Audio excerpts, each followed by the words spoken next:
You have an incoming president who said, I have the absolute right to do what I want to do with the Justice Department. And in fact, President-elect Trump considers the DoJ to be his law firm.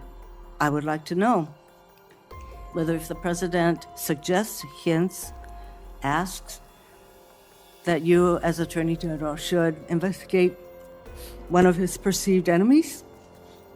Senator, I do? certainly have not heard the president say that.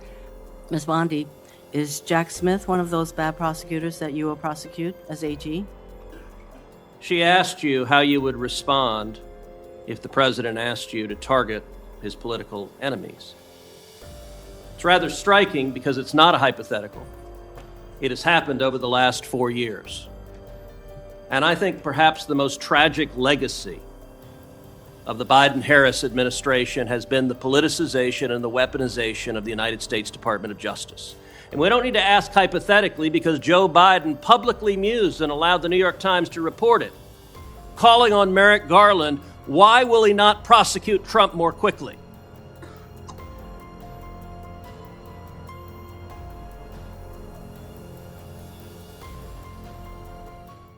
I believe that you responded to a question from Senator Whitehouse, and let me get your response again.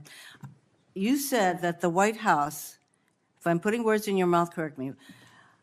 You said that the White House will play no role in investigative or charging decisions in the DOJ. Is that correct?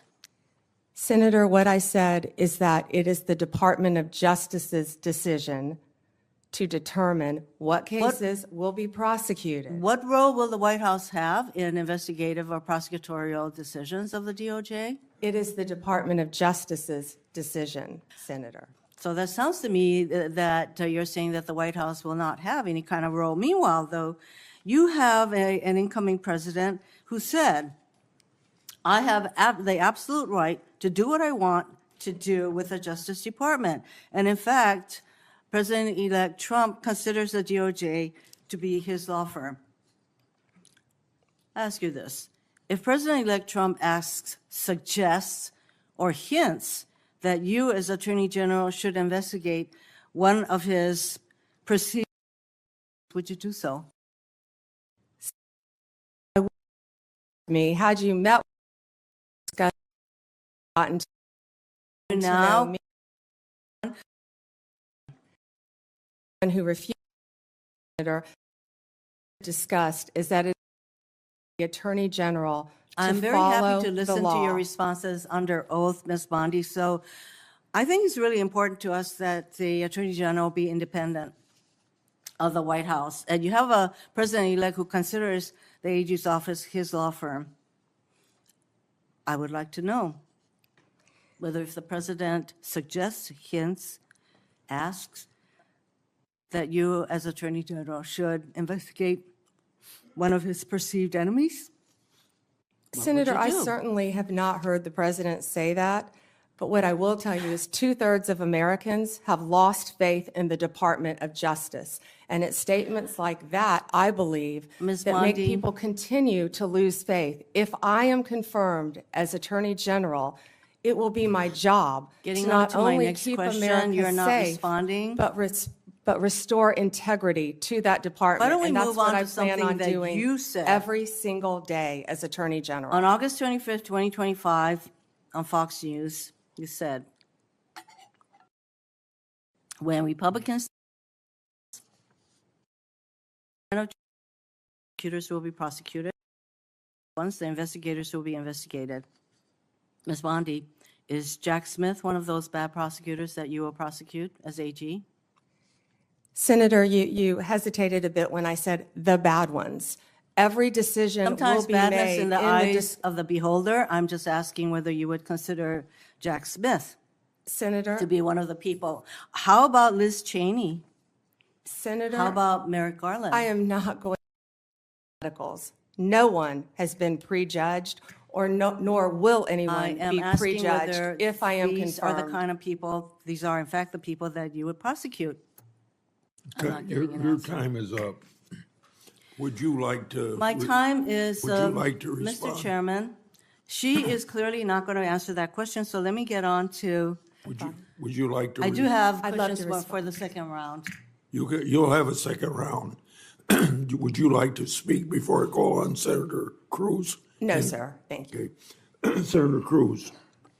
Thank you, Mr. Chairman. General Bondi, welcome. Thank you for Thank you. your long career in public service, and thank you for your willingness to take on this incredibly important office. You know, I have to say, I don't know that there is a more important position in this new administration than the position to which you have been nominated, Attorney General of the United States. I thought the exchange just a moment ago with Senator Hirono was illustrative. She asked you how you would respond if the president asked you to target his political enemies. It's rather striking because it's not a hypothetical. It has happened over the last 4 years. And I think perhaps the most tragic legacy of the Biden-Harris administration has been the politicization and the weaponization of the United States Department of Justice. And we don't need to ask hypothetically because Joe Biden publicly mused and allowed the New York Times to report it, calling on Merrick Garland, why will he not prosecute Trump more quickly? And Merrick Garland, sadly, he sat in that chair and promised to be apolitical, and he broke that promise almost the instant he walked into the Department of Justice. If you look on the west pediment of the Supreme Court of the United States, just above the entrance, there's a simple yet profound four-word phrase, equal justice under law. We have seen over the last 4 years a Department of Justice that systematically targeted the political opponents of Joe Biden and Kamala Harris, and that systematically protected his friends and allies.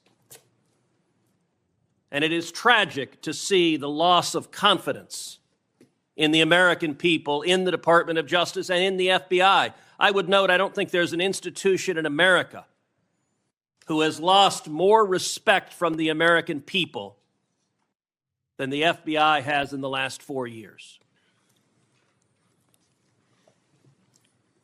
That is a grotesque violation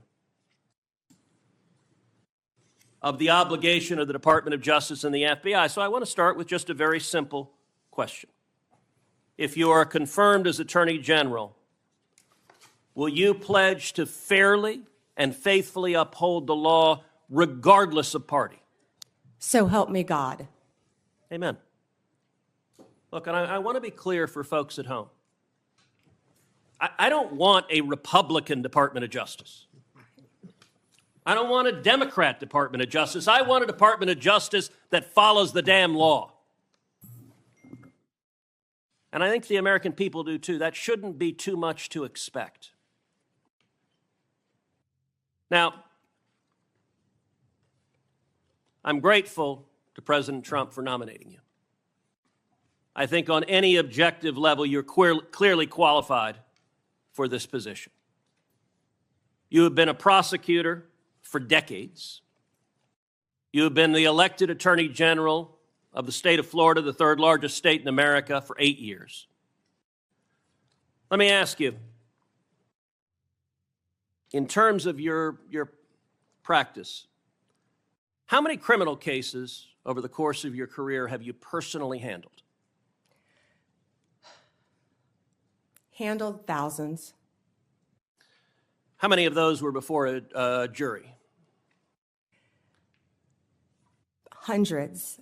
I don't want to overstate, but hundreds. I was in a courtroom for many years. I tried 4 when I was an intern, jury trials. I think you had to try at least 20 in misdemeanor before you went to felony. Then you were in court every day, and I was also lead trial attorney for many years trying many cases. So. And how many of those cases would have been before a judge? Oh, hundreds and hundreds as well, but hundreds before a jury, I would assume. And as Attorney General of Florida, how many lawyers did you supervise roughly? Approximately 400, Senator.